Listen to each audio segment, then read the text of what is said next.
Alrighty. Hello and welcome to Day One Patch Podcast, episode 574. I'm your host, Ryan Johnson. Tim Spence is here. 574,000 episodes. That's crazy. I wonder if anything will ever get there. Let's say humans live like much longer into the future. Is anyone going to have a podcast that reaches the tens of thousands of episodes? They'd have to make an episode like every day. You'd have to quantify it as like a weekly podcast because that's more impressive. But yeah, there are people who do like a podcast a day. I've seen like my dad watches some of these things sometimes actually. But I don't know how they just churn out content like mad. It's just crazy. It feels a little bit at that point like it's just content for the sake of content, you know? Like it's not. Yeah, there's content farm. They're not really in it for the passion. I think it's just let's just make some money here or something. Tim, I don't know if we've talked in a while. Oh, so before we actually jump into the show or like the content of the show here, we met you. I think you missed some episodes. I might have missed some episodes or something, but I don't know if we got your take on Sony dropping physical releases. Oh. I mean, I don't have anything else to add that people haven't already said. You know, sure. It's really like my fear is just that it's indicative of the industry and that they're going to try to set a precedent and other companies are going to follow suit. And like, I do actually really love how much like protest I've been seeing and people speaking on like, do not, buy it if you don't like it, vote with your wallet, and other people talking a lot about, perpetuating that sort of message. So it's, no, we must have talked about this because I know for sure recently we've mentioned the classic, if buying isn't owning, then pirating isn't stealing classic. Did we talk about it? I thought it was just me and Matt on the episode when the news actually broke. I think we might have briefly touched on it. Okay. Last week, briefly. I wasn't on last week. I don't know what. Oh, that's what I'm saying. I don't think we've talked in a while. We haven't talked. Yeah, maybe you and Matt brought it up. How's the kids? That's news to me. That's a problem. Breaking news. Yeah. Where are they? You're a dad. Oh God. All right. You want to go over the video game fun fact? We got video game fun facts with Tim. I can do it. If you want to do it. Let's do it. Matt has left us high and dry here. So Matt's dead. So yeah, the smoke got him. Oh no. Just date the episode really hard. Yeah. But that being said, yeah, we do have a fun fact here. So real quick to fly through it. Matt found a little bit of information on some rare video game prototypes this week, which is interesting because it's not anything that I've ever actually like really thought about. So let's see what we got here, what he's left us with. So over the years, some game companies have experimented with consoles in various form factors in order to draw in as many customers as possible. This includes unique takes on existing devices for localized markets. When they make these consoles, manufacturers and engineers would create and use prototypes to see their ideas come to life before deciding whether to mass produce them for sale, obviously. But today we're going to look at two extremely rare prototypes. And then I guess maybe one that's not as rare, because there are three here. The Sony PlayStation PUGA, or the PUGA, perhaps? It's a horrible name if... Hopefully it was just a working title. I'm hoping that was just like a working name, yeah. The Sega Venus prototype, which would go on to become the Nomad. And then there's the Atari Flashback 1, which is funny because they did actually go on to make the Atari Flashback. Because I think I have one. It was like a plug and play type thing. So the PlayStation PUGA, whatever it's called, what exactly was it? So this was an unreleased, obviously, Sony prototype that was basically a DualShock 1 controller with an entire PlayStation built into it. It had its own onboard memory, and you would effectively just plug the controller into your TV, and it would just function. It didn't have a screen, obviously. you would plug it into your TV using a composite video cable. So originally, it was made, reportedly designed specifically for the Brazilian market. At the time, heavy import restrictions made official game consoles expensive, and Sony's idea was to manufacture the hardware locally and bundle a small collection of games. And I think looking into it briefly, I saw that it had enough memory on it for about 10 games. It was powered by four AA's. It did have a memory card slot. It had a DC power jack. And oh yeah, there you go. It says right here, ran roughly 10 PlayStation games from a 4 gig memory card. The battery Wow. life was reportedly around 20 hours. Which is Wow. not bad. That's like, that would be On crazy. four double A's. That's crazy. Yeah, that's well, if it's got a DC power jack too, I wonder if it had like auxiliary power or what the deal was there. Probably, right? Yeah. But it was canceled because the former Sony developer Brian Watson said the project died because of royalty negotiations, even between different Sony divisions. Wow. He joked that he almost quit Sony over this project, apparently. And I did also see in another brief little bit of info that I looked up, reportedly Sony only stood to make about 10 cents per one of these things. Wow. So I can also see on just like a numbers perspective Yeah. why they would not see this one through. So yeah, fun fact, there is a surviving prototype of it that still exists. It can no longer boot properly because it's stuck in debug mode. Oh. But some of the software and emulation work reportedly helped influence the later Sony Xperia Play smartphone. So, as is always the case, usually when you've got multiple like dev projects going on in a company's R&D department, you're going to use some things, you're going to shelf some other things, and then certain things will go on to inspire or even make other things better or even possible in the first place. So, the Sega Venus prototype is often grouped into prototype discussions, but it did eventually launch as the Sega Nomad. Venus was the internal code name during the Nomad's development, and it was essentially a portable Genesis that would connect to a TV. So there's a bit of a recurring theme here, like these plug and play type things, which makes sense because like they're trying to capitalize on the even more casual market for like consoles and stuff. Makes a lot of sense. Sega publicly revealed this prototype for the very first time in 2020. It was shown by a Sega producer, Hiroyuki Miyazaki. The prototype shell actually looks quite different from the final Nomad, and some Sega developers even believe the earlier Nomad prototypes existed that looked nothing like the one that was shown. So it's almost like they went back to reiterate on it or something. In comparison to the PUGA or the PUGA, this kind of showed how companies were experimenting with portable consoles in different ways, like wanting to remove the screen entirely, kind of offloading that to like using an actual TV, which makes sense. And then Sega instead doubling down on making a true portable console that could also stand in as a home console. So it's interesting because Sega also had like the Genesis, obviously, where they were kind of experimenting with multiple different kind of form factors for that sort of thing, like having the screen in the was it the VMU and stuff that would plug into the controller and that sort of thing.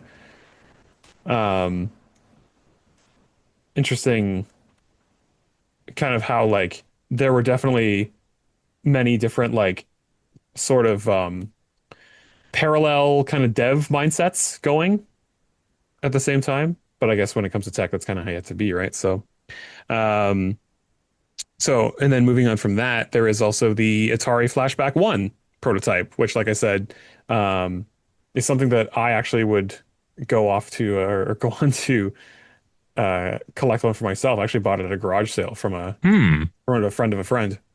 Not the prototype, but an actual Yeah. like publicly commercially available and released one.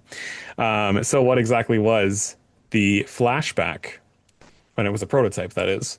Unlike the PUGA, the Atari Flashback wasn't meant to be portable, but it was small. It was instead one of the earliest mini consoles, years before the NES Classic. So that does actually line up with what I have, interestingly. Um, it was basically like, again, like a mini console you plug and play into the TV, and has a bunch of like preloaded games on it. Atari approved this project in June of 2004, and the dev team reportedly only had about 10 weeks to create the hardware in time for the Christmas season. It was an all black prototype, which surfaced years later publicly, and there's very little documentation that's available. Uh, Matt could not find any information on how many of these things were even built. But it was in styling anyway. It looked like kind of a mini Atari 7800, or yeah, 7800, with 20 built-in games, no cartridge slot, and you would, like I said, just plug it directly into a TV. Lead designer Kurt Vendel later admitted the first Flashback wasn't really the machine he wanted to make, and that disappointment directly inspired the much more authentic Flashback 2, which might actually be the one that I have. It might be the Flashback 2. So yeah, these prototypes remind us that that overall console history isn't just about the systems that shipped. Companies obviously experiment with different consoles, controller-shaped consoles and designs, plug-and-play systems, these portable hybrids. So like, things even before like the Switch, and then hardware designed for even a specific reason. And the Brazilian market does make sense because there were all of those like embargoes on consoles specifically. I think Brazil still had PS2 games being released up until like Yeah. 2016 or something. That's like that, 2017. Yeah, sometimes, and then like I said before, sometimes a canceled prototype ends up influencing a future product, and sometimes only a single surviving unit, or very few, are even still there to remind us that it even existed. Man, so they're still making Atari flashbacks, right? I'm seeing like Atari Flashback like Well, like 12, oh, what? Is that Flashback official? 4. It's like they've made several of like these little plastic, mini versions of their consoles that come preloaded with games. There's Atari Crazy. Flashback portables, and then software too. Atari Flashback Classics Volume 1 That's crazy. on Xbox One. Man, I want to buy Atari. I don't know. I don't know. All right, thank you, Tim, and thank you, Matt, for writing that for us. No problemo. I will take all the credit. Okay. Let's hop into the top stories for this week. A big one dropped just today, which is Friday. So we've got a lot to talk about here, actually. So Bethesda reveals their roadmap. Elder Scrolls 6, Fallout 5, Obsidian's new Fallout game, several remaster projects, and more, all confirmed. This is from IGN. Game design lead, excuse me, game design legend Todd Howard, who is currently working with his team on the Elder Scrolls 6, remains focused on the long-awaited project, which was officially announced back in 2018 and is reportedly still at least 2 years away. However, Fallout 5, which Howard previously confirmed to IGN as his next project after TES 6, will be brought along on a shared tech pipeline utilizing the studio's in-house creation engine 3. Fallout 5 is currently in pre-production, BGS confirmed today. Maybe we'll just go one by one and kind of talk about it. Obviously, Fallout 76 was kind of their forever Fallout that was meant, I think, partially made to bridge the gap between Fallout games, because I think they knew there wasn't going to be a mainline Fallout game for a long, long time. Well, and like based on what they announced, yeah, like we're looking a while away. Hmm. Well, yeah, because Elder Scrolls 6 is rumored to be still 2 years away at minimum. That's not Yeah. including delays. And then they also fired a bunch of people from Bethesda. So who knows if that's going to add to more delays? We don't know. And then you're going to have to be working on Fallout after that. But they're saying they're kind of doing like a what do they call, shared tech pipeline. Right. Because I'm sure that's part of Asher Sharma trying to get these studios to maybe pump out some games faster. We'll see how that actually, turns out, particularly with Bethesda's buggy game launches Yeah. in the past. So, But yeah, what was your thoughts on Fallout 4? Like you weren't a big 76 guy, right? But what What do you do you mean? want? Do you I want them got to? I bought 76 collector's edition and I bought it on PC as well as PS4. I'm the biggest Fallout 76 fan. God. But yeah, Uh, what was your take on Fallout 4 and like kind of where do you want to see them go with Fallout 5? Um, just like across the board, like gameplay wise, location wise, mechanics, Yeah, the location or whole just like thing. do you want them to go more in the Fallout New Vegas route? Because I think that's your favorite, right? I mean, like I think it's not a hot take to say that like I want to play an RPG where your decisions actually do matter and stuff. Right. And Yeah. I really do like the not that like things don't matter in Fallout 3, but I feel like there's like less of an incentive to do multiple playthroughs of 3 than New Vegas. Um, Obviously when you had like that team, that Obsidian team Hmm. that had done like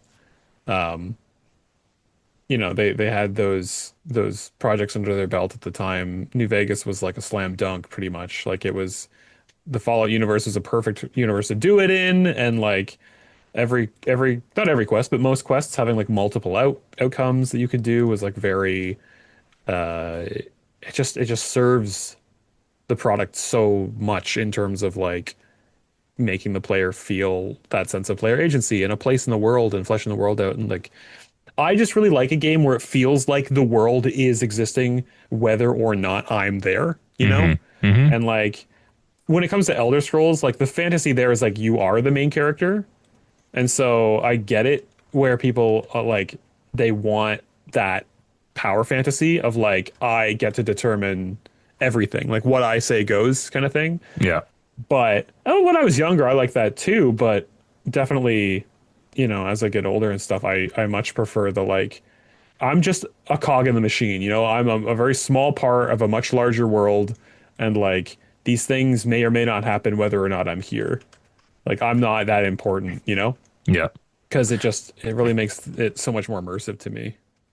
I feel like we've kind of seen less branching paths in games, maybe because development time is already so huge. Kind of doing that in a way that feels satisfying is just going to prolong the development cycle.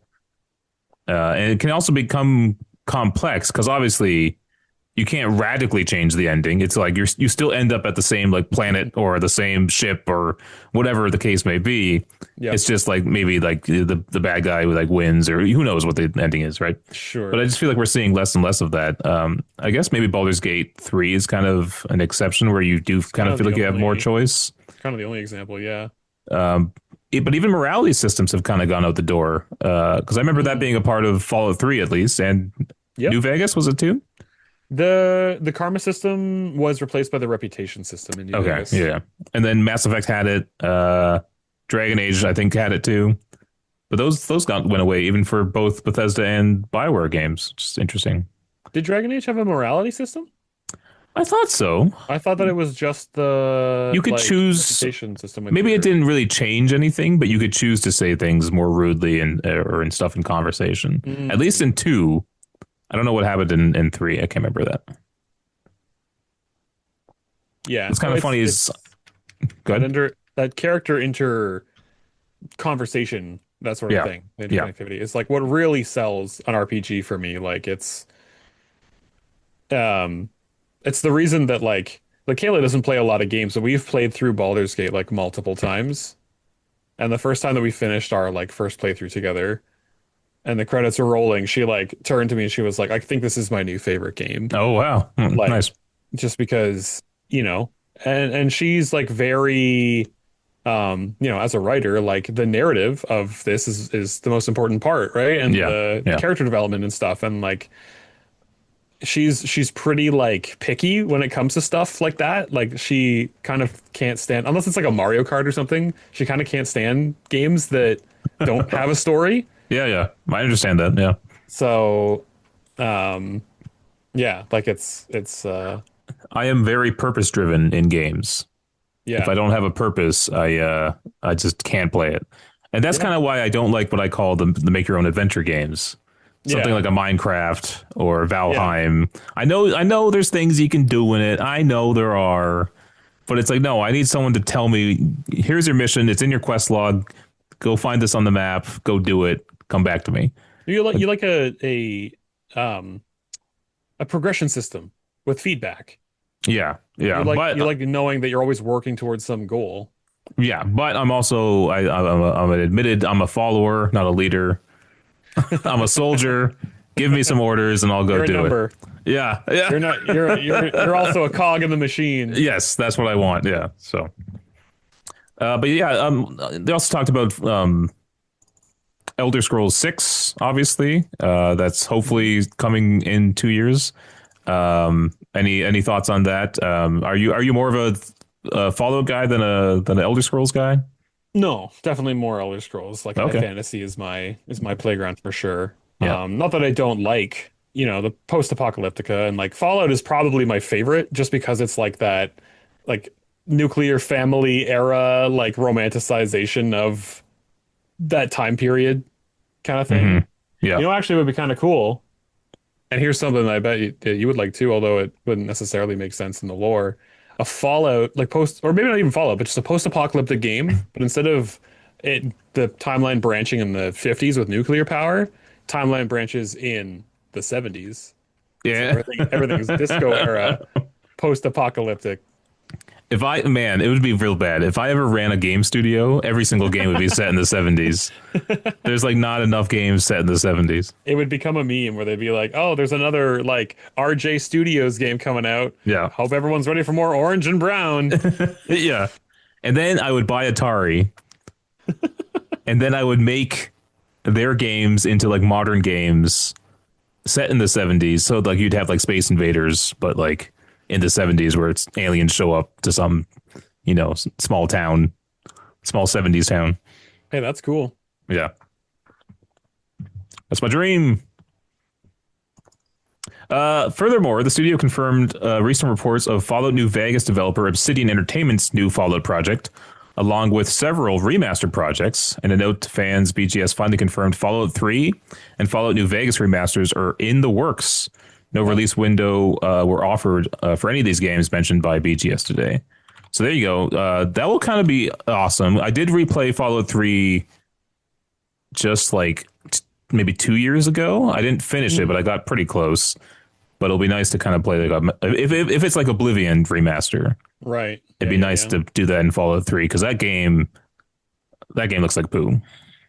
It's a good game. Like it's a very good game. Like people are always like, "Oh, are you like a 3 or a New Vegas? 3 or New Vegas?" And I'm like, they both stand on their own merits. Like they're different kinds of games to me. Yeah, yeah. The world, I will say, like I when I first played through Fallout 3, I got so much more sucked into that world than I did for New Vegas. Like Hmm. I got kind of sick of everything being orange and brown in New Vegas. Yeah, yeah. But I did like that like things were certain parts of 3 were green and other parts were gray, and then there were warm interiors and there were cold interiors, and you know, like that's all.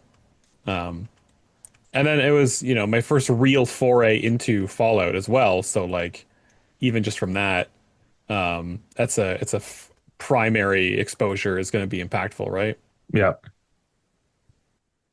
Uh, you know what though? Even though they're made by different studios, Fallout 3 and New Vegas kind of feels like a natural progression of the game, where it's like you still have the foundation of Fallout 3 there in a sense. It's running. They're using the same engine and assets and things, right?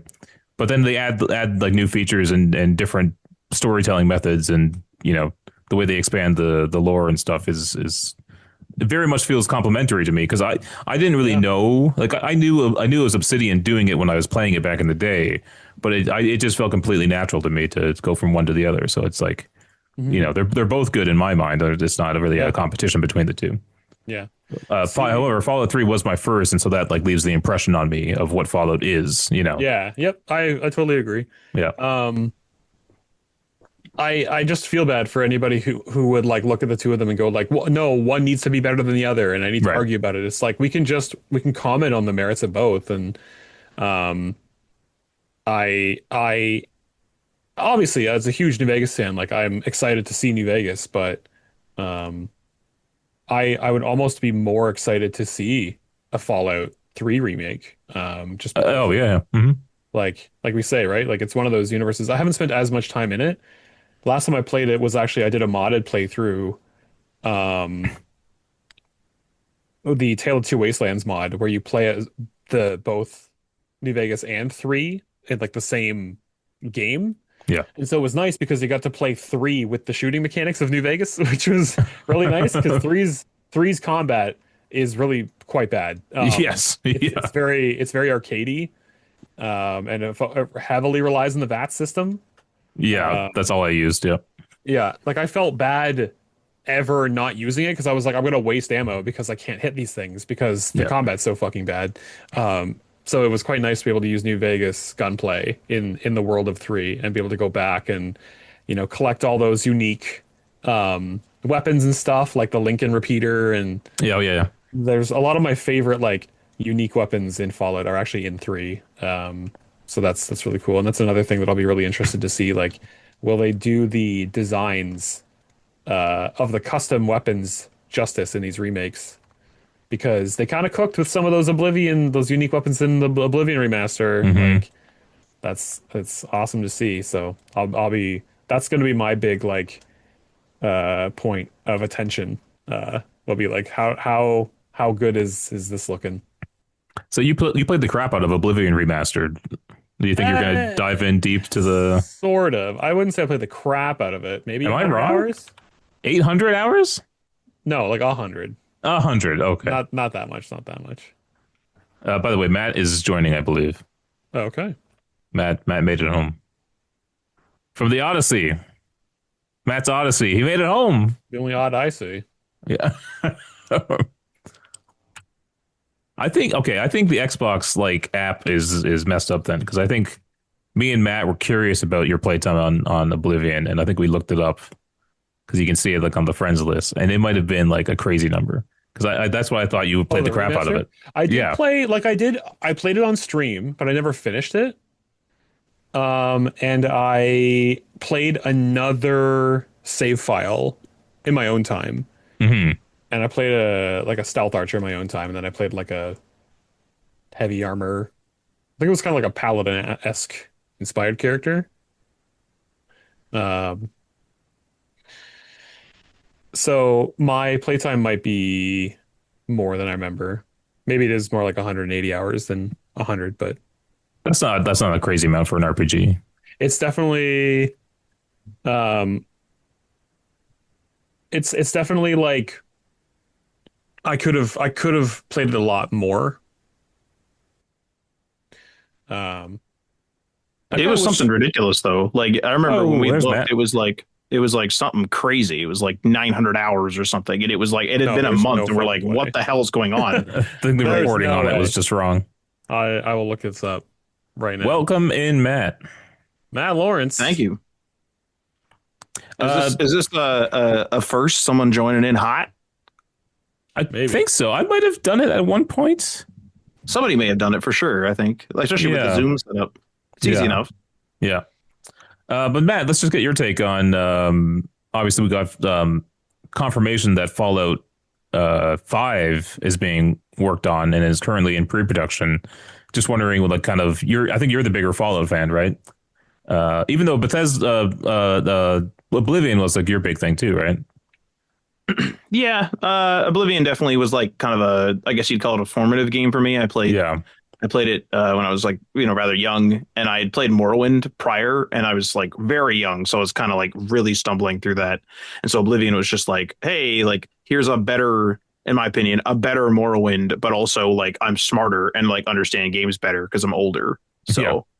But any hopes for Fallout 5? Any trepidations over them, like kind of um, working on Elder Scrolls and Fallout at the same time because now they have this combined like tech pipeline.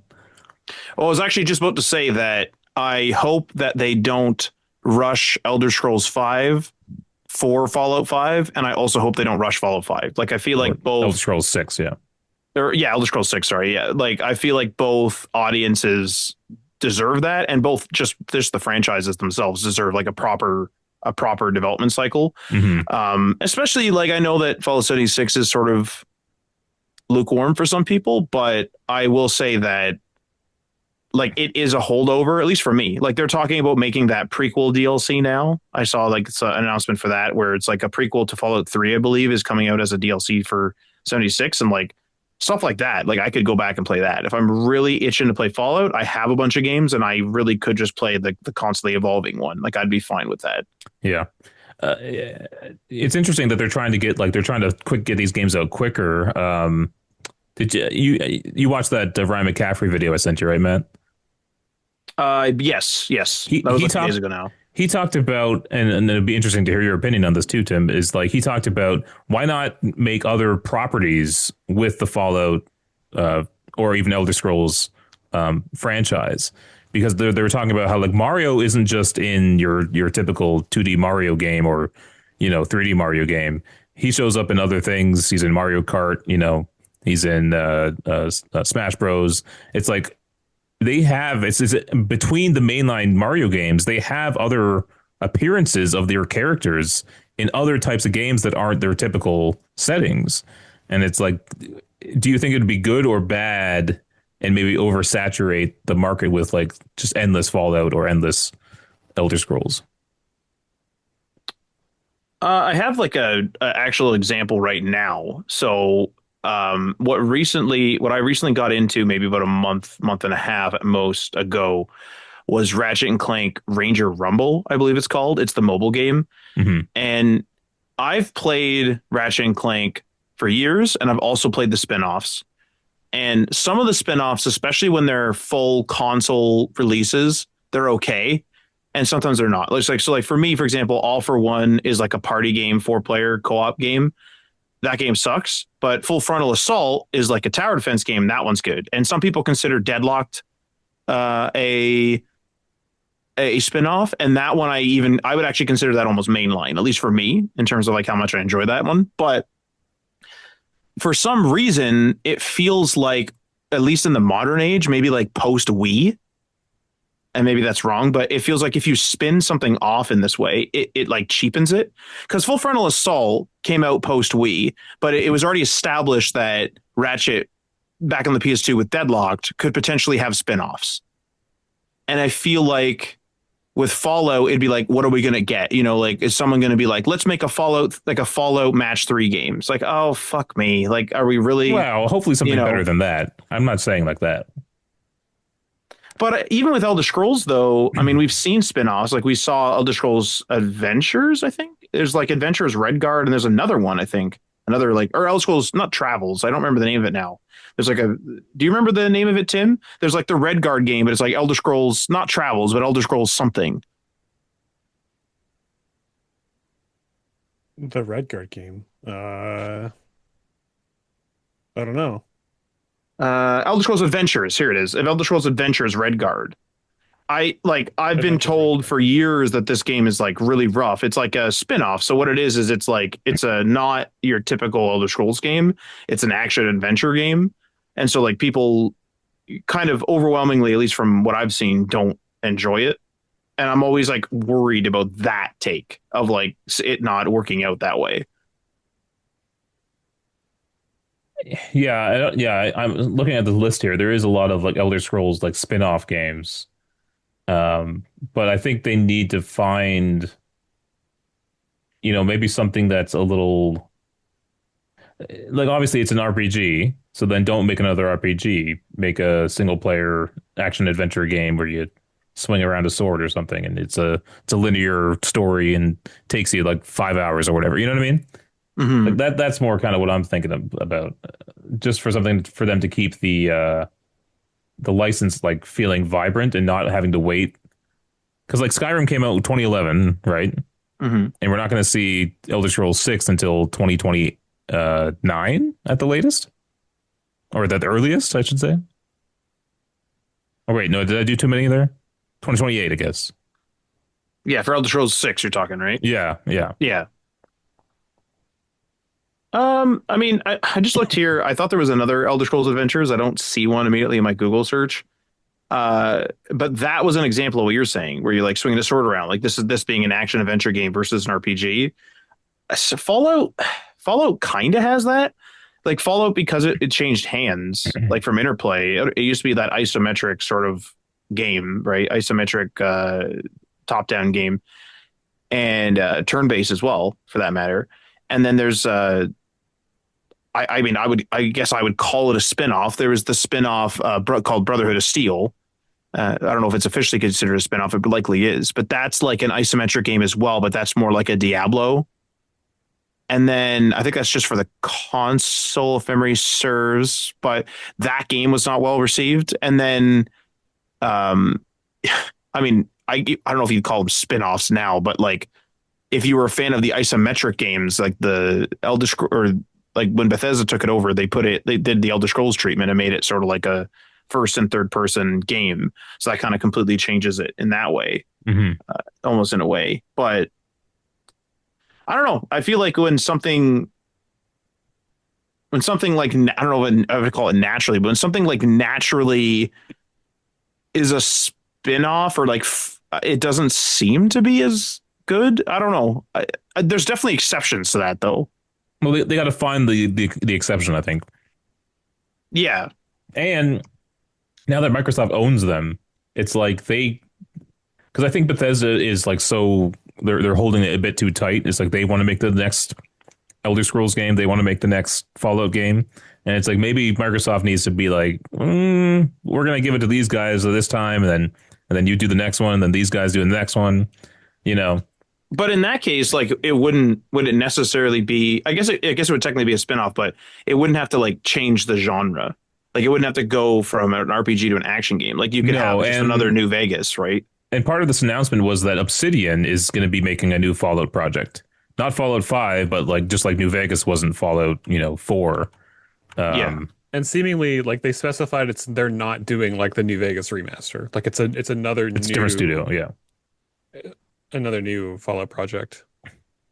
And I feel like that's only happening because Microsoft owns them. I don't know how Obsidian got to do New Vegas in the first place, but it's like they never let them do another Fallout game after that. Weird. I think doing like giving it to Obsidian makes a lot of sense. Like, I mean, I think like they're obviously loved within the Fallout community with New Vegas. They are obviously known for RPGs, so it makes sense for them to do it, I would say myself. Yeah. And like they wouldn't, even if it's a spin-off in terms of story or whatever, like it's not the Fallout 5. I mean, I'm still going to consider it like a mainline Fallout game, like in, you know what I mean, in terms of release and hype and things, like depending on how that's the what New trailers Vegas was. go. Yeah. Like certainly. Of course. And then Matt, are you going to be playing the remasters of 3 in New Vegas, do you think? New Vegas, certainly. Like I really like 3, but I kind of played it to death when I played it. Like I played it to death on the Xbox, and then I played it to death on the PC again. Like I bought it twice back in the day, which was stop killing it. So, but I mean, I'll likely play it, but it was just sort of like Oblivion, like remastered, where I like really, really enjoyed it, but I never actually like beat it or anything. But in like specifically, I think I would go through New Vegas because my New Vegas experience was sort of day one-ish, and it was kind of opposite mine. Yeah, and it was just like horrible, like totally buggy. I had to rush quests to like avoid bugs and things, and then the game obviously got patched up, DLCs were added and stuff. So my experience was kind of ruined by being an early adopter. So I would say it's time for me to go through New Vegas properly. New Vegas was one of the first games I ever played at your place. It was like the first time that we hung out. We played New Vegas. Oh man. On PC? Yeah, it must have been PC. I think I have it on PC first. Like I got that. Hot damn. Bethesda also said that Starfield continues. I don't know. Creation Club, I'd assume, and probably like support to some extent. They stopped short of confirming a sequel is in the works, but they said with over 17 million players logging almost 1 billion hours to date, Starfield remains an important part of our future. As we enter year 3, we'll continue expanding the settled systems with new stories, targeted gameplay improvements, and additional updates while preparing for the launch of new Starborn content next year. More than 40% of players are already customized their experience through creations, and will continue investing in creators and giving players new ways to make Starfield their own. Interesting that there's a new expansion coming out called Starborn. I don't know if that was Yeah, previously announced or was not, that but announced before? I don't know. Because that would be an Um, interesting, just like reveal suddenly. you guys haven't beat the game, right? No. I barely played it. Okay, so it might not be a DLC, and I'm not gonna Oh, divulge okay. that further. Yeah, it sounds to me like just with that name, it sounds to me like it's more of an update. It really could be a DLC, but it sounds to me more like just an update. But just because I understand the context, because I beat it. Yeah. Well, And then I don't know if I have it here clearly, but yeah, there was some Fallout like 3 prequel stuff in Fallout 76 coming at some point. I can't remember exactly what that was. yeah, was it to do with the war in Alaska? Like Anchorage? Something like that? It was the what was it? The promo picture for it was like a bunch of power armor in a Arctic environment. It's Raven Rock, Raven yes, Rock, that's what it is. and I Oh, believe okay. I believe I'm just going to do quick Google here, but Raven Rock Fallout is located in the northwest corner of the map in Fallout 3, roughly the area of Travilla, Maryland, and relatively close to Mount Weather. Raven Rock is where the Enclave set up. That's right. That's what it is. And then I followed the TV show Hmm. is production is already underway for season 3. Tim, did you watch season 2? We did. I can't remember if we finished it or not, though. Oh my Now that I think God. about it. It did feel a little different to me. I'm not sure why. It might have just been because they released season 1 all in one go, and this one was weekly. Season 2 was weekly. But it just had a different vibe to it. I liked it. I enjoyed it, but it was just I don't know. Didn't have the same excitement I think as the first season. I personally liked it just because of the I'm a big fan of the like kind of world building in Fallout. Uh, Fallout's one of the few series where I'll actually like read the memos and like actually read the terminals and crap and listen to the holotapes, within reason. But anything like more Fallout, like I'm down. Like they were showing a bunch of stuff, like showing us like New Vegas again, which was cool. Showed us some new landscapes and some factions and stuff, and like so I was totally down for that. Yeah. And then finally, Elder Scrolls Online updates. They said that we're also bringing our teams closer together across Bethesda. ZeniMax Online Studios will partner even more closely with Bethesda Game Studios on the Elder Scrolls franchise and will continue to deliver incredible new experiences for the Elder Scrolls Online. What if I don't want incredible experiences? Then play, then play Elder Scrolls Online. Hey. No, it's a fine game. I wish we played it, but no one will play it with me. I played it during early access or beta. I played it during beta. Long time And ago, it man. was really boring. I personally think that Elder Scrolls Online feels like a game where personally I would like go through it alone and then occasionally reach out for help.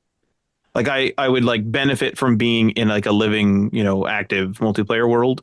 But the quests, when we were trying to play it with like three of us years and years Yeah, ago with Aaron yeah. and then you, Ryan, as well, it's Mhm. like I would get through a quest, much quicker sometimes, or even Aaron would or you would or whatever. The pacing's all messed up. And then you'd be like, hey, like, are we doing these objectives together? Some objectives are together.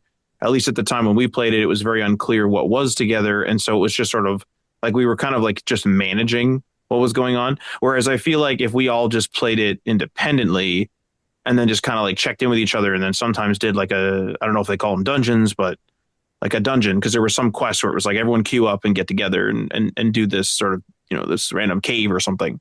And Yeah. at that I point, feel it's like like, that what would the have been fuck is better. the point of it being an MMO? Like, Yeah. the point of an Yeah. MMO is that it's supposed to be multiplayer. Like, the first letter in MMO means massive. So, it's Well, I think silly. there's probably a lot of people who were like me who like I didn't have a lot of people playing SOTOR. I had no one playing SOTOR, I should say. Um, and so I needed to play it by myself. And I'm a very shy person, so I wasn't gonna hop on a mic or join some random group to do stuff. I just wasn't my vibe. But I still wanted to play the game through and Of course, yeah. see the story content because at the time it was connected to the Star Wars lore, which was pre Disney. So maybe maybe they're trying to appeal more to those people. I wonder what the breakdown is of how many players are solo compared to people who are like in groups or parties or guilds or stuff. Yeah, good question. I know that like when I played Guild Wars, we used to recruit quite a bit. Like we played Guild Wars kind of to its fullest, honestly. And like there'd be days where we'd have people like pulling shifts to be like, oh, like this guy's got to do 2 hours of recruiting today and stuff for our guild. Yeah, Is that how it works? That's how we did it. That's how guilds did it. Like we had a fairly sized guild for like casual players. Every time I get into like the hub world of a MMO, there's like people there recruiting you. Oh yeah, yeah. We quite literally we would have people like be like, oh, like Matt's got to do 2 hours today and stuff. That's crazy.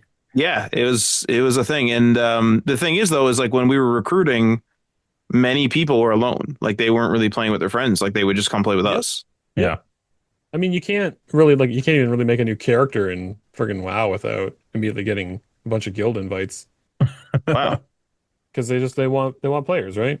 But don't they want dedicated players? Yeah, but they're just doing like a shotgun approach. Like if you invite 100 they'll people, kick you if you're not like active enough. not necessarily, but like you got 100 invites out, and 10 of those people end up being players that stick. Then you got 10 new players that stick. Yeah. Maybe I should do that. Maybe I should go join a guild and run off with them. Let's do it. Run off with them. Yeah, Ron's gonna go elope. Yeah. Well, I think the thing with Elder Scrolls Online specifically was I have this distinct memory of we went to this town and I think there's like these bandits or something, and there was different ways of handling the quest. And I handled it a certain way where those bandits either were completely evicted and the people that ended up showing up were friendly, or I sided with the bandits. The point of the matter is that there weren't enemies in the town anymore. There were friendlies for me. And then you and Aaron showed up and you chose the other choice, and you were like attacking the people that I was like friends with. And it's just sort of like, this is very weird, but it's, choosing to be on the side of the bandits or evicting all the bandits and then having other people move into the town is a very single player Elder Scrolls or Fallout thing. Right. And so it's almost like they're trying to emulate that experience in an MMO. And I just don't know personally if that works for when you're playing in like a party. Mm-hmm. That's the sense that I got too. Yeah. All right. Well, this kind of seems like this is them trying to get some more of their franchises that work and get more content out for them. However, I think the Fallout remaster has been rumored for a long time, like well before Ashes Sharma even came in. Fallout 3 for sure. I'm hoping those come out sooner than later. I think that'd be a lot of fun to jump back into those. Well, we were discussing whether they would release together or apart, and like it wouldn't be amazingly shocking if they released together, but I would imagine they would do better financially if they released apart. And that's a lot of game to like be in one bundle. You know what I mean? Fallout 3 is actually not that much game. Actually, it's got like 12 or something like that, like major side quests, and then it's like the story is pretty short. Like Fallout 3 is actually for a big RPG, it's actually kind of concise. You are correct, because when I first played it on PS3, and it was well after it had come out, I think, because I played the Game of the Year edition, which came with all the DLC. But I was still very new to RPGs at the time, and that game felt massive to me. But when I replayed it like a couple of years ago, it was like super short. Yeah. Oh yeah. Even the side content is super short. It's just it's a very short game. It's crazy. There are officially 18 official side quests with 20 unmarked side quests. So realistically speaking, most people are going to kind of discover a couple of the unmarked, unless they're like seeking it out, and they'll do the 18 side quests, which like really aren't that big, right? Yeah. It's just funny how perspective works. Eh? That game felt massive to me, and then it's kind of just tiny by today's standards. Well, did you have like the issue in Fallout? So like I came from Elder Scrolls, and I don't know what the fuck it was, but like with Elder Scrolls, like I was able to just sort of immediately figure out how to make money because I would just go to the arena and make money. And and do whatever. Because these are like my first RPGs. Like even though I was kind of getting a little older, like I was 15, 16, whatever, as time went on, I never really got into big RPGs too much other than the Bethesda stuff. And so when I got into Fallout, like I had a fucking hell of a time, like, cause I didn't know what the items were. I've never like played such a, like an atypical RPG before. I was poor as fuck, had no ammo, no meds. I was all beat to shit. Like I was literally like a water beggar. Like it was awful. And so like most of my time was figuring out like, what the fuck am I supposed to do here? Like, how do I friggin' do this? I would literally go and be like, okay, I saved up money.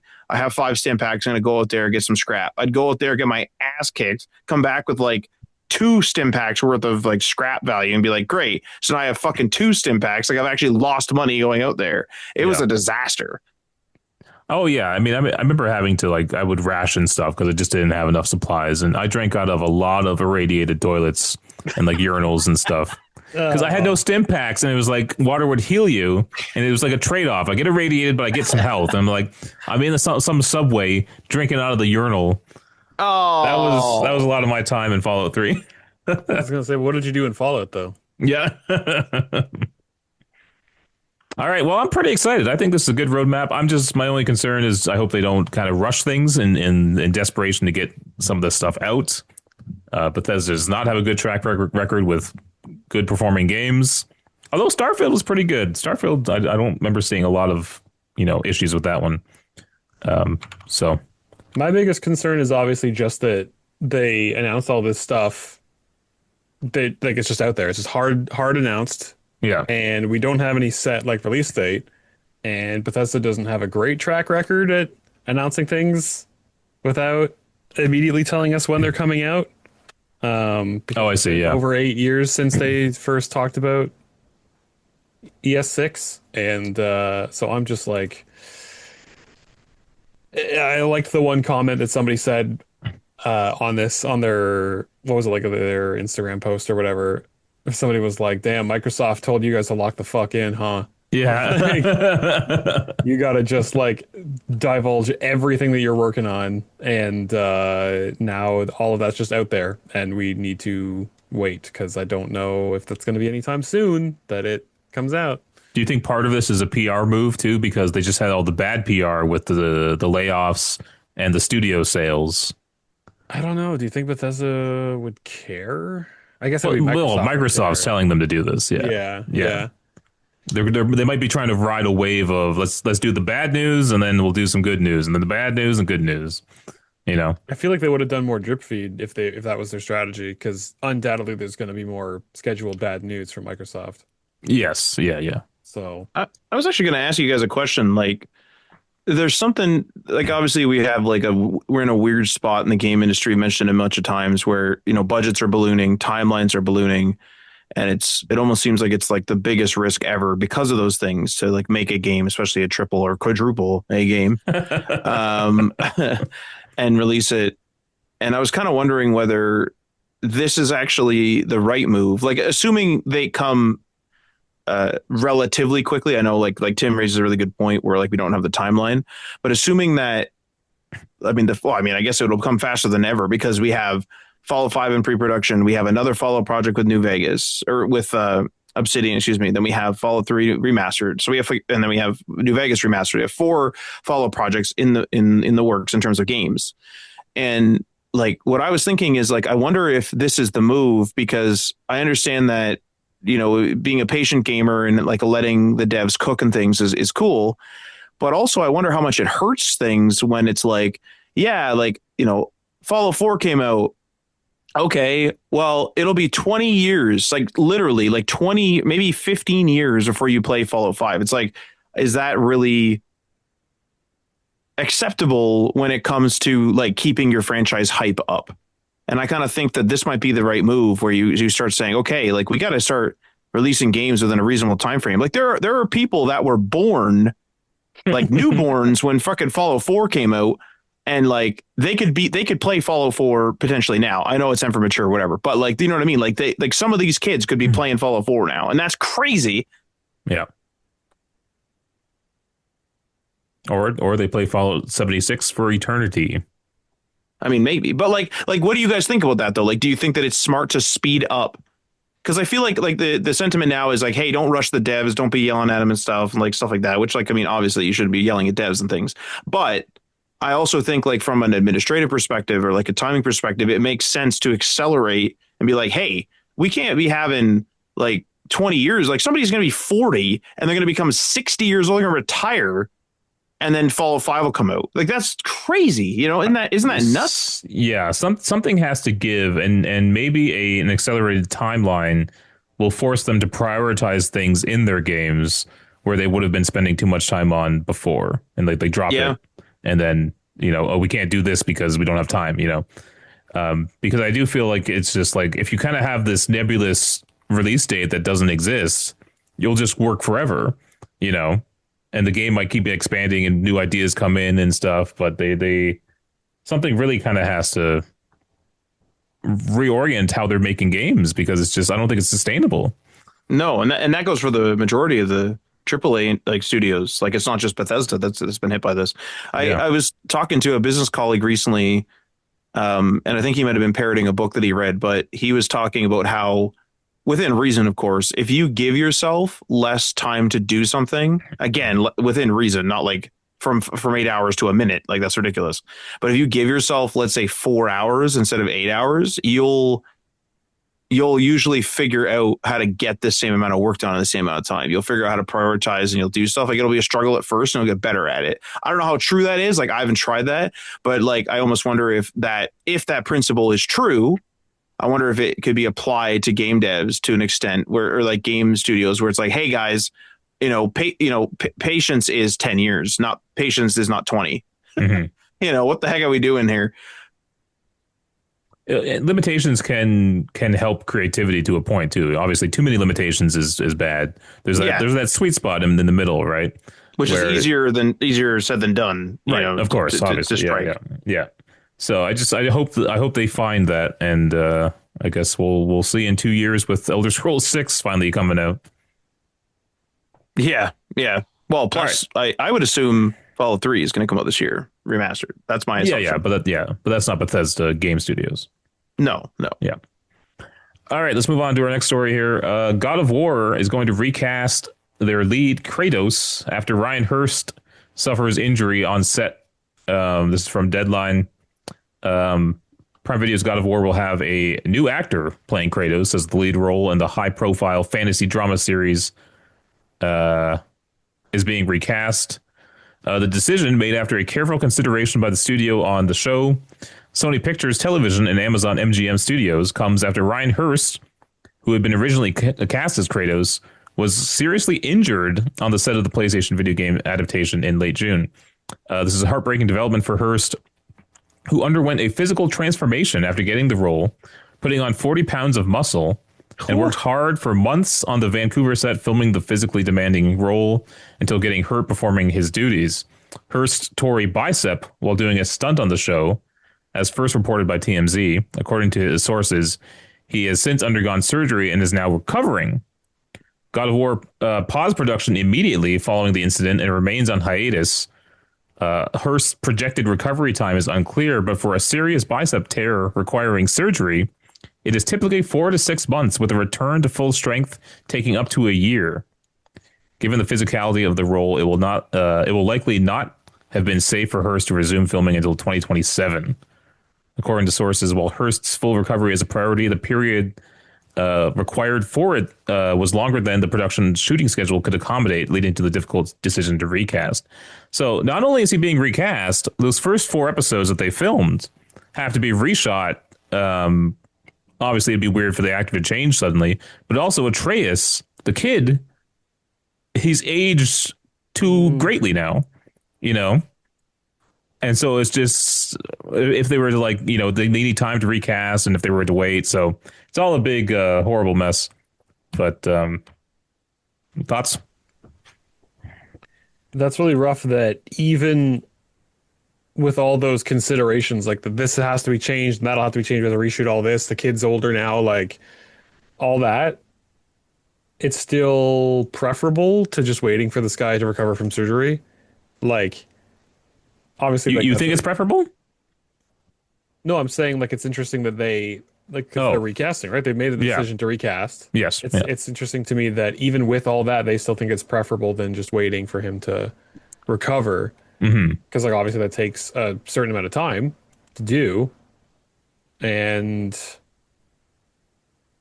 this is this in their eyes it's either faster or it's more cost effective or whatever. But yeah, Well, I think it's a limitation of scheduling because the crews and cast are likely scheduled for other things by the time filming would have been done 6 months from now, because they would just restart shooting 6 months from now. And obviously everyone's going to be in different places by the time that all ends. So, pretty crazy and pretty sad for him as an actor. Just, of course, he's been working all this time. He put on all that weight, got in shape and stuff like that. And for something like this to happen and then it's like, it's over. Man, I can't imagine getting that news. What's crazy too is like I don't know much about injuries like this. Like you hear torn bicep and like I would just like oh yeah, like I don't know, a couple weeks, like I don't know, I have no idea, I have no context. But also you would think like, okay, it says here serious bicep tear requiring surgery, it typically is 4 to 6 months with a full return, like you get up to full strength in a year. I'd almost think you would think, okay, let's wait the 4 to 6 months, assuming it even is a serious one, and then we'll just have him so he's not lifting too much, and we'll just like CG that part. Like you would think that they'd be able to like put him on light-ish duty. Like he's going to be able to walk around. It wasn't his legs, and he's going to be able to like hold props. You can make the props light. I mean, I'm probably oversimplifying, but like it does seem like this is a big, like recasting is a big deal too. You know what I mean? Like CGing, it's probably also a big deal, but it could be one of those things where if he wants full recovery of his arm again, he can't be lifting. He can't be doing active things. You know what I mean? I see. And they obviously want to prioritize his health over, just filming their thing. It would be funny though if like Kratos just has has a sling on his arm. It's just never explained. Yeah. You know what's I mean, we were making fun of the screenshot they released. Is this Sony going like, they secretly, thank Christ, like no, I don't. The fucking four episodes we made, we're getting made fun of. Should we change gears? And that's not really like on like Ryan's, like not you Ryan, but the actor Ryan. Like that's not on him. But like I wonder if they were like, fuck man, creatively this wasn't working. Like we got to go in a different direction. I don't think they would have shot 4 episodes and then thought, oh, this ain't working. And then I don't think they'd get that far before recasting him the first time. No, that's not what I mean. I don't think it's necessarily the casting that's wrong. I kind of feel like there's something wrong with that screenshot that we looked at. And I'm not going there saying like either of those actors is bad. It's just like there's something wrong with the staging of it or something. Like it looks bad. It was not a good on-set photo. It did not instill in me like, ooh, I'm excited to watch this. It was more like, what are these jamokes doing? What are they doing in the woods over there? What are they looking at? So I feel bad for the actor though, but I am curious who else they might look to cast as Kratos now. Christopher Judge. They could. People would freak out. They'd be so mad. I should say racists would freak out. People would be like, oh, like even, and the best part too is like they might not even necessarily know that he is like the voice of Kratos in the games, but they'd be like, Kratos is from Greece. He wouldn't be black. But then you put him in whiteface effectively. It's a whole fucking mess. But it's actually whiteface because he's covered in the ashes of his dead family. That's true. You could just say it's lore accurate. It's ash face. Man, you know what? You know how you solve all this? You don't worry about the kid aging, although I guess maybe his voice and stuff. You could even just keep both these actors and you just fucking make it a cartoon. And you just say, like, all right, you guys are voice actors now. The heck with all this crap, and then you could bring in Christopher Judge at some point and like just I don't know, something like, you know what I mean? Just fucking skip all this mess because this is a damn mess. No, you can't do that. That would be all because that would be so disappointing. It changes into an animated show, episode 5, without no explanation. We get nothing. Hey, the last two seasons of the Star Trek the original series were a cartoon. Oh, fuck me, Ryan. The worst episode of that whole series is in that fucking cartoon too. I never Holy finished crap! them. I found them so boring. And I love the original series. It's my favorite Star Trek. But it was like the cartoon felt so boring. I don't know I why. watched it all, man. I watched the whole damn thing, and I probably should finish it. there's one. If you do it, I'm not even going to tell you which one it is. I've told you in the past. You've probably forgotten. If you do it, let me know which one you think is the worst, and I feel like Okay. we're going to align because it's unbelievably stupid. It's a bit of a sidetrack, but I think it's a cool detail. So Star Trek Lower Decks was another animated show for Star Trek, right? And it had like modern animation drawings and stuff. But Yeah. they had in certain episodes they had cardboard cutouts of like Spock and like Kirk or something because they were trying to recruit for Starfleet. But the animation for the Kirk and Spock were like the original series animation. It was like old 70s animation. Oh, You that's know what I kind of mean? cool. Yeah. It's like one of those things you can do in cartoon where it's like, oh, here's a picture of them and it looks old in a cartoon sense, right? That's cool. I Yeah. don't mind that. I thought you were going to say that in universe they were photorealistic. Just a photorealistic, like an No, actual, like no, a no. William Shatner. And No. That'd be funny. Ryan Hurst was just in the Odyssey, right? that's right. So that's another kind of crappy thing is like I don't know if this news just finally got decided that they're going to recast him because this happened in June, the injury. Yeah. And so maybe they just decided now they're going to recast him, but it's like he can't even celebrate the release of the Odyssey because now he's got this bad news that he's been recast. Yeah, that stinks. I wonder how that works with payment too.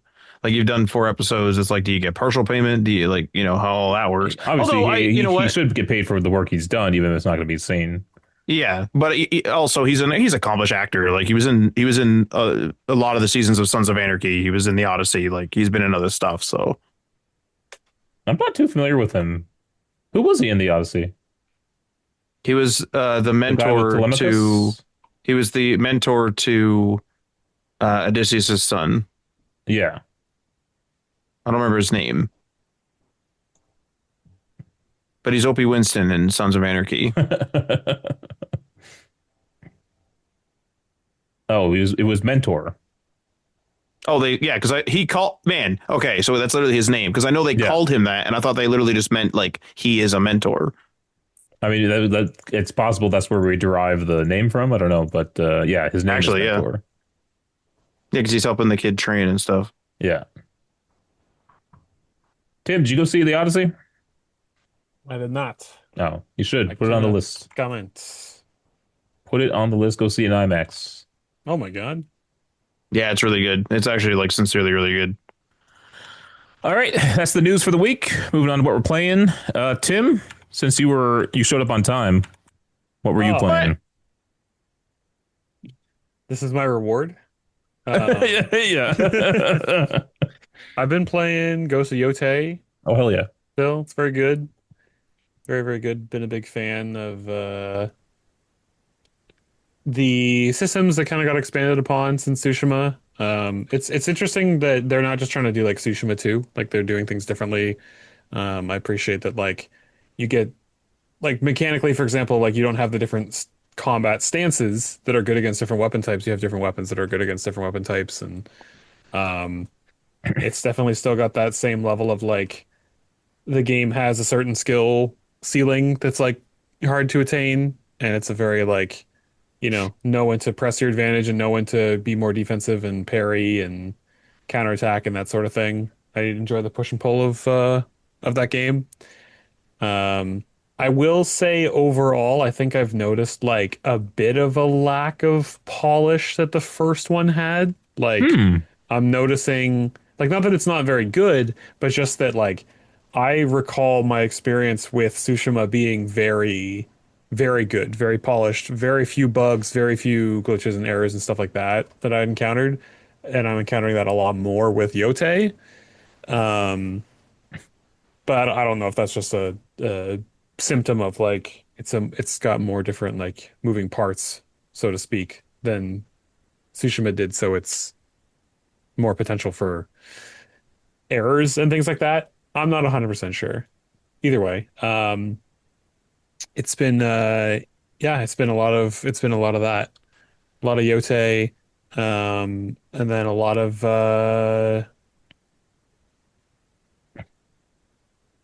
yeah, that's pretty much it. Oh, I did start playing with a friend, A Way Out finally, Oh Mm. fuck yeah, because man. I've played that's a silly game.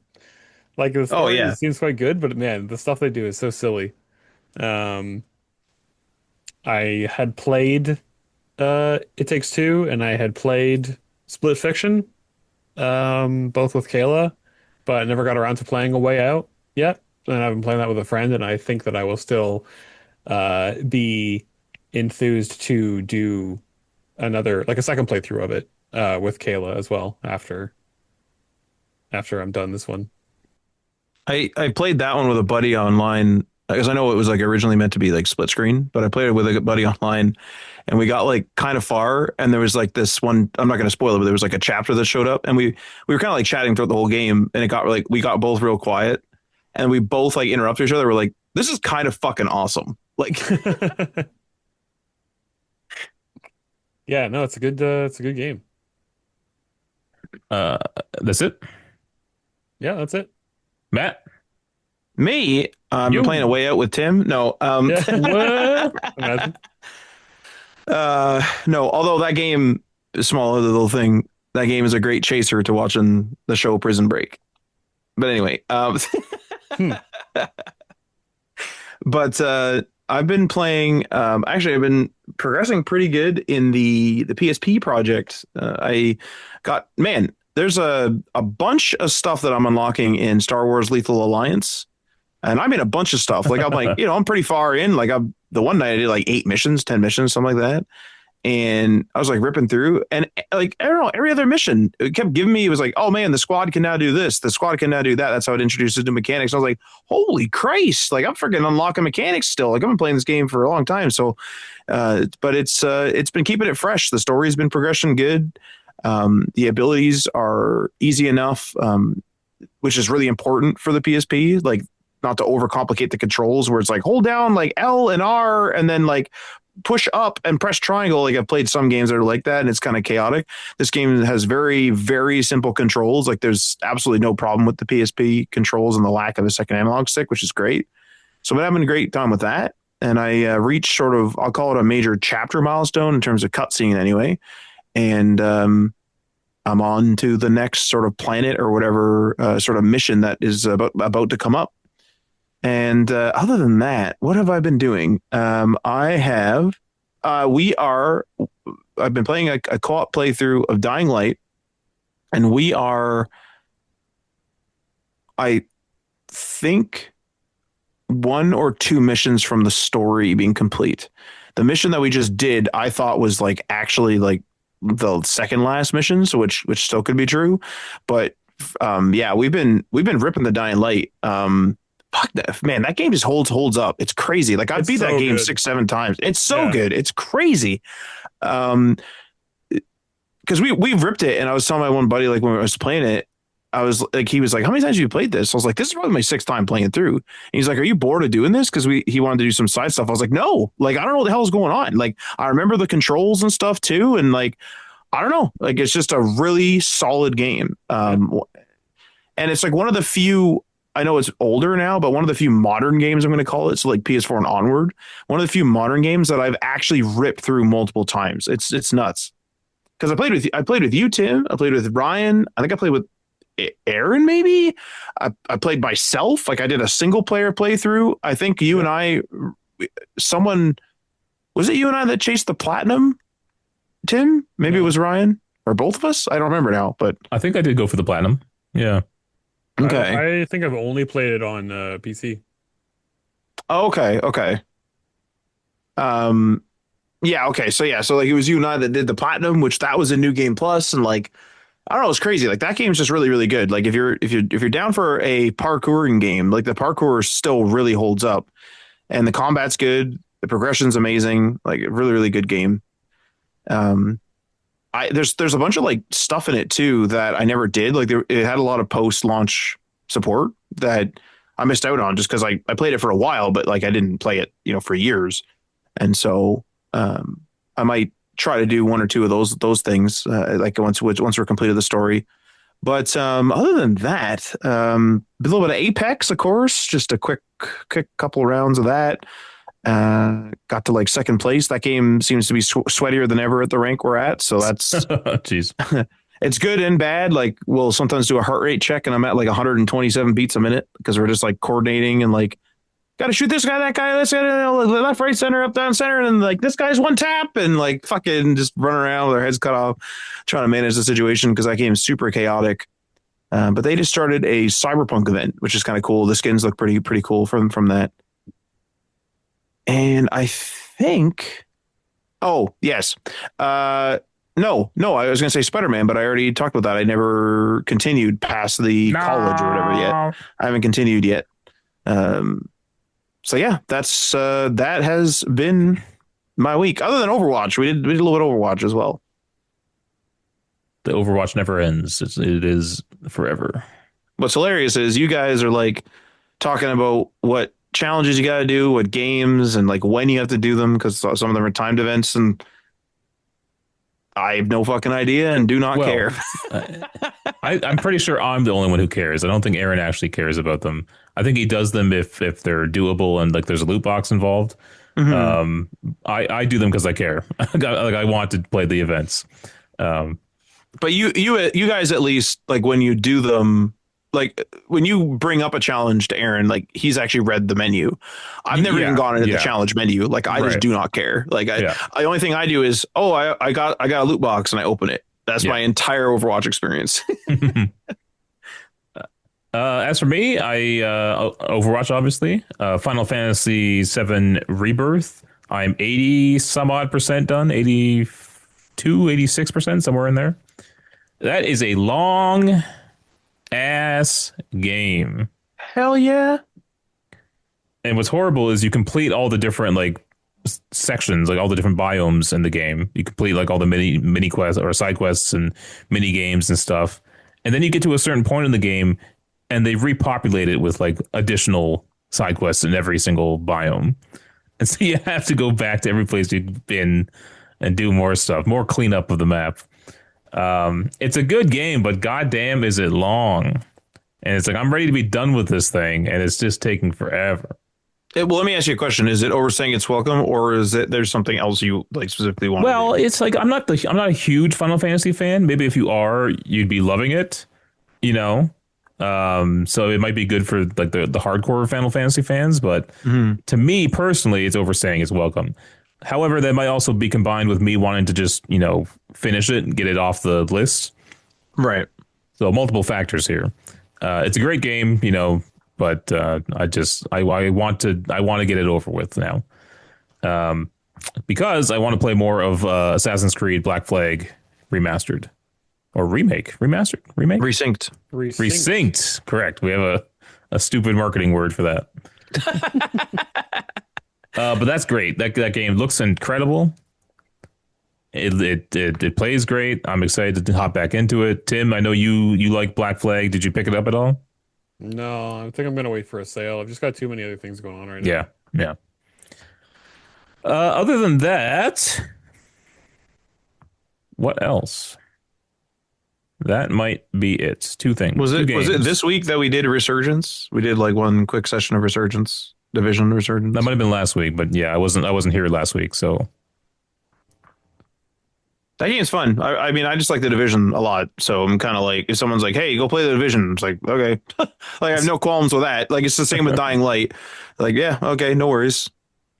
Oh, one thing, because we watched the Odyssey last night, I downloaded Assassin's Creed Odyssey. Damn just it! Kind of jump back in there and poke around a bit. That world's too vast. That game is too vast. Matt Damon's Odysseus look is available in Fortnite. But it's like, man, Assassin's Creed. They should have had Assassin's Creed Odyssey. Should have had his outfit in there. It's like, come on, that's guys. Way too old, Ryan. That's way too old. It's never too late though. It's like they should have been marketing it. They should have been on sale. Like Odyssey should have been on sale during the Odyssey movie. You know what I mean? Come on, guys. Is it called Odyssey because of the book Odyssey, or does Odyssey like mean something else in ancient Greece? Well, the word Odyssey that we use comes from Odysseus and the Odyssey. Like the And book. so, yeah. Yeah. Okay. Yeah. So the game is called Odyssey because it's a Greek word that came from a Greek poem from ancient Greece. You know? Okay. Yeah. You fight Cyclops in Assassin's Creed Odyssey. Spoiler. All the mythology stuff is true in AC, right? There's a Minotaur. There's a Minotaur, which I tried to get down. His maze defeated me. I was too low level. It was the game warned me too. It was like, you shouldn't go down there. I was like, fuck you, I'm going down there, and I got fucked immediately. All right. That's probably it for me. Thanks for listening, folks. Tim, where do they see you doing your thing? I do my thing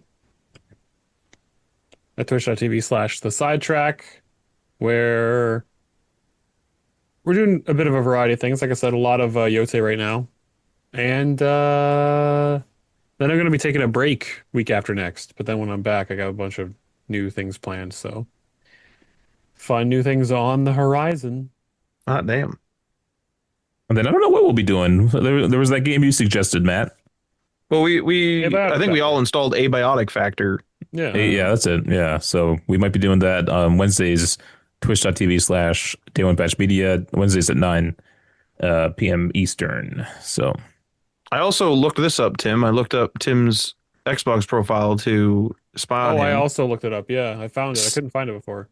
778 hours and 34 minutes in frickin' Oblivion Remastered. What are you you doing? played the hell out of it, man. Yeah, you played the living shit. That's really weird because that is not at all accurate. Me and Ryan were talking before. I did like maybe because I only had 2 characters. I would say maybe 150 hours.